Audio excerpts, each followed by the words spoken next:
Olá, pessoal! Se você já sentiu que a sua forma de perceber e analisar as coisas não é tão coerente com a realidade, esse vídeo é para você. Hoje eu vou falar sobre 7 tipos de distorções cognitivas, que são deslizes de pensamento que todos nós experimentamos de vez em quando, e elas nos fazem enxergar algo diferente do que realmente é. Vamos identificar as armadilhas dessas distorções cognitivas. E ao longo desse vídeo, eu vou compartilhar estratégias para desafiar essas distorções, para você encontrar uma nova perspectiva para enfrentar as amarras do pensamento distorcido. Eu prometo que no final desse vídeo você estará equipado com ferramentas valiosas para pensar com mais clareza e autonomia. Eu sou Kathleen Lima, psicóloga, doutoranda em psicologia, e há mais de 6 anos ajudo pessoas a cuidarem das dores da sua história com afeto e ciência. Distorções cognitivas são padrões de pensamentos distorcidos e automáticos que surgem em situações específicas, influenciando a nossa percepção e a interpretação dos eventos, das experiências e das interações sociais. Essas distorções, elas podem levar a conclusões equivocadas sobre nós mesmos, os outros e o mundo ao nosso redor. E frequentemente ela está associada a problemas de saúde mental, como ansiedade ou depressão.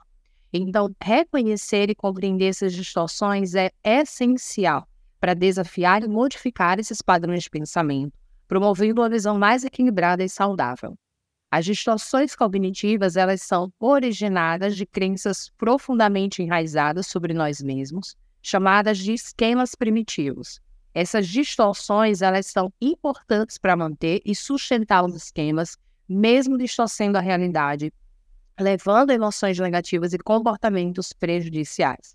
Corrigir essas distorções é essencial, pois elas podem gerar emoções negativas e comportamentos disfuncionais. Entender e desafiar esses hábitos mentais negativos é importante para promover um pensamento mais claro e uma visão mais realista do nosso mundo e também de nós. No vídeo parte 1 da série Distorções Cognitivas, eu te apresentei 5 tipos de distorções cognitivas: a leitura mental, a adivinhação do futuro, a catastrofização, a rotulação e a desqualificação de aspectos positivos. No vídeo 2 da série Distorções, eu te apresentei mais 5 tipos de distorções: o filtro negativo, a supergeneralização, o pensamento dicotômico, a afirmação do tipo deveria e a personalização. E eu te aconselho a assistir esses 2 vídeos para obter uma compreensão completa do tema. Eu vou deixar o link de ambos aqui na descrição. No vídeo de hoje, que é a parte 3 da série Distorções Cognitivas, eu vou te apresentar mais 7 tipos de distorções cognitivas comuns, juntamente com intervenções úteis e perguntas para examinar e contestar essas distorções no momento em que elas surgem. Então, vamos lá. A distorção número 11 é a atribuição de culpa. A partir da atribuição de culpa, você se concentra na outra pessoa como fonte de sentimentos negativos e se recusa a assumir a responsabilidade da mudança.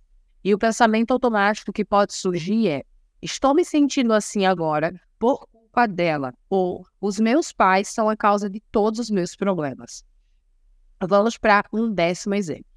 Imagine que Rafaela tende a atribuir a outra pessoa, nesse caso do exemplo, aos pais dela, a fonte dos seus sentimentos negativos e dificuldades emocionais. Ela acredita que os seus pais são responsáveis por todos os seus problemas e insatisfações na vida. Ela se recusa a assumir qualquer responsabilidade pessoal pela sua situação. Se ela se sente insegura em relacionamentos românticos, ela culpa os pais por não lhe darem amor suficiente durante a infância. Ela se recusa a considerar outras influências ou outros fatores em sua vida que possam estar contribuindo para esse sentimento atual. A distorção cognitiva da atribuição de culpa, ela alimenta o ressentimento e a falta de perdão, seja em relação aos outros ou em relação a si. A partir da atribuição de culpa é possível atribuir a responsabilidade da sua felicidade e do seu bem-estar aos outros, em vez de assumir o controle da sua própria vida. Para enfrentar a atribuição de culpa, pergunte: qual a qualidade das evidências que sustentam a minha crença de que os outros são culpados? Sua atribuição de culpa trata as pessoas de maneira humana e digna, ou ela tenta criticar e condenar as pessoas? Até que ponto a causa dos acontecimentos são devido a você? Até que ponto as causas dos acontecimentos são devido aos outros? Até que ponto as causas dos acontecimentos são devidos à situação? A distorção número 12 é a comparação injusta. A partir da comparação injusta, você interpreta os eventos em termos de padrões irrealistas, comparando-se com pessoas que se saem melhor do que você e concluindo, então, que você é inferior a elas. E o pensamento automático que pode surgir é: ela é mais bem-sucedida do que eu, ou os outros se saíram melhor do que eu no teste. Vamos para um 10º exemplo. Imagine que Paula tende a interpretar eventos e situações em termos de padrões irrealistas, comparando-se com pessoas que ela percebe como bem-sucedidas ou realizadas mais do que ela. Se uma colega de trabalho recebe uma promoção ou um elogio pelo seu trabalho, Paula imediatamente se compara com essa pessoa e conclui que é inferior a ela. Ela ignora suas próprias conquistas e realizações, focando apenas nas áreas onde ela acredita que está aquém dos outros. Então, essa distorção cognitiva, ela mina a autoestima e a autoconfiança. Pessoas que apresentam distorção cognitiva das comparações injustas, como no exemplo da Paula, que eu acabei de te apresentar, se sentem constantemente desencorajadas, desmotivadas, seja em relação ao seu trabalho, às suas perspectivas de carreira, pois acredita que nunca serão capazes de se equiparar aos seus colegas. Para enfrentar as comparações injustas, se pergunte o que significa alguém não estar à altura do padrão.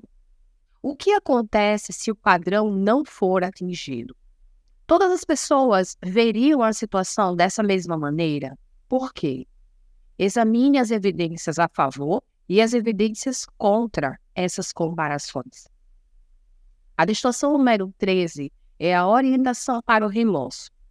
A partir da orientação para o remorso, você fica preso à ideia de que poderia ter se saído melhor no passado, em vez de pensar no que você poderia fazer melhor agora, no momento presente. E o pensamento automático que pode surgir é: eu poderia ter conseguido um emprego melhor se eu tivesse tentado, ou eu não deveria ter dito. Vamos para um 13º exemplo. Imagine que Pedro tem o hábito de ficar preso à ideia de que poderia ter se saído melhor no passado, em vez de se concentrar no que ele pode fazer melhor agora. Se ele não recebeu uma promoção no trabalho, ele fica obcecado com a ideia de que poderia ter feito mais esforço, impressionado mais os seus superiores. Ele se tortura pensando que todas as oportunidades que ele perdeu e todas as palavras que ele gostaria de ter dito de maneira diferente em situações passadas. Em vez de aprender com as suas experiências e focar em como poderia melhorar no presente, ele se afunda no remorso e na autocrítica. Essa distorção cognitiva da orientação para o remorso alimenta sua autocrítica e a desesperança. Como no exemplo de Pedro que eu acabei de apresentar, ele se sente constantemente preso no passado, incapaz de seguir em frente e de encontrar soluções para os seus problemas atuais. Você consegue perceber o impacto dessa distorção na vida e no dia a dia de alguém? Para enfrentar a orientação para o remorso, se pergunte: qual parecia ser a coisa mais importante quando você tomou a decisão? É possível que você tenha tomado uma boa decisão com as informações que você tinha naquele momento anterior? Você já tomou outras decisões corretas? Em vez de autocrítica, tente a autocorreção. O que você poderia aprender a partir da experiência? O que poderia fazer de uma forma diferente no futuro? A distorção número 14 é a e se. A partir do e se, você faz uma série de perguntas do tipo: e se alguma coisa acontecer? E nunca fica satisfeito com as possíveis respostas que surgem. E o pensamento automático que pode surgir é: e se eu ficar ansioso? E se eu não conseguir respirar? Vamos para um 14º exemplo. Imagine que Luana tem o hábito de fazer uma série de perguntas do tipo e se, sobre situações futuras da vida, e ela nunca fica satisfeita com as respostas. Se ela está planejando uma viagem de avião, ela começa a se preocupar com todas as possíveis complicações que podem surgir. E se o avião tiver um problema mecânico? E se eu ficar ansiosa durante o voo e não conseguir respirar? E se eu tiver um ataque de pânico e não conseguir sair do avião? E ela fica presa nesse ciclo de preocupação constante, onde cada resposta apenas gera mais uma pergunta e mais incertezas. Essa distorção cognitiva do IC, ela contribui para a manutenção do transtorno de ansiedade generalizada. Também é a distorção mais prevalente nesses casos. O IC alimenta sua preocupação excessiva e sua incapacidade de lidar com a incerteza. Além disso, o IC faz você se sentir constantemente sobrecarregada pelo medo do desconhecido e a incapacidade de relaxar e aproveitar o momento presente. Para enfrentar os ICs, tem que perguntar a si mesmo: qual é o melhor desfecho? Qual o pior desfecho? Qual o desfecho mais provável? Avalie cada uma das respostas que você obtiver. A distorção número 15 é o raciocínio emocional.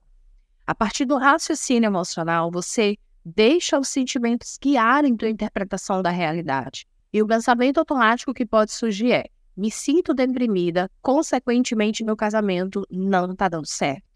Vamos para o 15º exemplo. Imagine que José tem de deixar os seus sentimentos guiarem a sua interpretação da realidade, especialmente quando ele está deprimido. Se ele se sente triste e desanimado em determinado dia, ele automaticamente assume que o seu casamento não está dando certo, mesmo que não haja evidências objetivas e claras para apoiar essa conclusão. Ele permite que as suas emoções negativas influenciem a visão do seu relacionamento, ignorando outros aspectos positivos e até mesmo sinais de progresso no seu casamento. Essa distorção cognitiva do raciocínio emocional, ela alimenta uma visão distorcida de si mesmo, do mundo e do nosso redor. No exemplo de José que eu acabei de te falar, é possível perceber que ele se sente constantemente desencorajado e desconectado do seu ente querido, pois ele acredita que as suas emoções negativas são reflexo da falha de um relacionamento. Para enfrentar o raciocínio emocional, tente estabelecer uma distinção entre emoção e fato. Descreva os fatos. O que são as coisas, o que você pode ver, o que você pode ouvir, em vez da sua resposta emocional a esses fatos. As suas emoções, elas têm sido boas ou más guias para a realidade? Avalie. A distorção número 16 é incapacidade de refutar. A partir da incapacidade de refutar, você rejeita qualquer evidência ou qualquer argumento que possa contradizer os seus pensamentos negativos. E o pensamento automático que pode surgir é: quando você pensa, não sou digna de amor, você rejeita como irrelevante qualquer evidência de que as pessoas gostam de você. Consequentemente, o pensamento não é refutado. Outro exemplo de pensamento automático é: esse não é um problema real. Há problemas mais profundos, existem outros fatores. Vamos para um 16º exemplo. Imagine que Antônia rejeita qualquer evidência ou qualquer argumento que possa contradizer os seus pensamentos negativos sobre si mesma. Quando ela pensa, não sou digna de amor, ela descarta como irrelevante qualquer evidência de que seus amigos ou familiares gostam dela. Ela ignora elogios, ignora demonstrações de afeto. Ela está convencida de que são apenas palavras vazias ou gestos de pena. Da mesma forma, se alguém tenta apontar que talvez os seus problemas não sejam tão grandes quanto ela imagina, Antônia rejeita esses comentários como irrelevantes e insiste que há problemas mais profundos, ou outros fatores que justificam sua tristeza e sua desesperança. Essa distorção cognitiva da incapacidade de refutar, ela reforça a sua visão negativa de si, do mundo e do seu redor. No exemplo de Antônia que eu acabei de te falar, ela se sente presa no ciclo de pensamentos autodepreciativos e de desesperança. Ela se vê incapaz de considerar alternativas ou pensamentos mais positivos. E para enfrentar a incapacidade de refutar, tente testar o seu pensamento. Qual é a consequência de pensar dessa maneira? Quais evidências sustentam o seu pensamento? Quais evidências contestam o seu pensamento? A distorção número 17 é o foco no julgamento. A partir do foco no julgamento, você avalia a si próprio, os outros e os eventos em termos de bom ou mal, superior e inferior, em vez de simplesmente descrever, aceitar ou compreender as situações. Você está constantemente avaliando os outros seguindo padrões arbitrários e concluindo que você e os outros deixam a desejar. Você se concentra nos julgamentos dos outros e de si mesmo. E o pensamento automático que pode surgir é: não tive um bom desempenho na faculdade, ou se eu for aprender tênis, vou me sair mal. Ou veja como ela faz sucesso, eu não consigo. Vamos para um 17º exemplo. Imagine que Davi constantemente avalia a si mesmo, aos outros e os eventos em termos de bom e mal, em vez de simplesmente descrever, aceitar ou compreender. Se ele comete um erro no trabalho, ele conclui imediatamente que não tem um bom desempenho profissional, ignorando todos os sucessos e realizações que ele já teve anteriormente. Da mesma forma, se ele considera aprender uma nova habilidade, como o tênis, ele automaticamente assume que vai se sair mal, sem sequer tentar, pois ele acredita que não possui um talento natural, inato para isso. Ele também se compara constantemente com outros colegas, especialmente aqueles que ele considera bem-sucedido, e ele conclui que ele próprio está aquém em comparação, e ele se concentra nos julgamentos dos outros e de si mesmo, alimentando a sua autocrítica e também a desesperança. Essa distorção cognitiva do foco no julgamento, ele é capaz de minar a autoestima e a autoconfiança. Como no exemplo do Davi, que eu acabei de te mostrar, ele se sente constantemente desencorajado e incapaz de se ver como uma pessoa digna e capaz. Para enfrentar o foco no julgamento, tem que substituir os julgamentos por afirmações menos extremas. Experimente ter a mente mais alerta ao invés de julgar.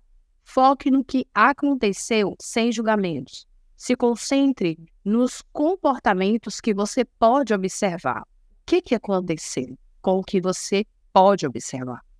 Em seguida, verifique o que você sentiu naquela situação. Assim como ajustamos as lentes dos óculos para enxergar com mais clareza, a terapia cognitivo-comportamental atua como um instrumento para identificar e corrigir distorções cognitivas. Ao fazer isso, ela nos permite obter uma visão mais precisa e equilibrada da realidade. Podemos comparar esse processo de limpar a lente dos óculos, removendo impurezas que distorcem a nossa percepção e nos permitem ver as coisas de uma forma mais clara e objetiva. Essa abordagem não apenas promove uma melhor saúde mental, mas também contribui para o bem-estar emocional, nos permitindo enfrentar os desafios da vida de uma maneira mais eficaz. Aqui, com essa parte 3, eu finalizo a série de distorções cognitivas. E se você chegou até aqui, parabéns! Se você encontrou valor nesse conteúdo, se esse conteúdo te ajudou de alguma maneira, deixa um like, se inscreve aqui no canal para acompanhar mais vídeos assim. E claro, não esqueça de deixar o seu comentário, compartilhando as suas experiências ou perguntas. Antes de finalizar, eu quero te convidar a explorar outros vídeos aqui do canal que podem aprofundar ainda mais o seu entendimento sobre ansiedade e outros temas e questões relacionadas à saúde mental. Até a próxima!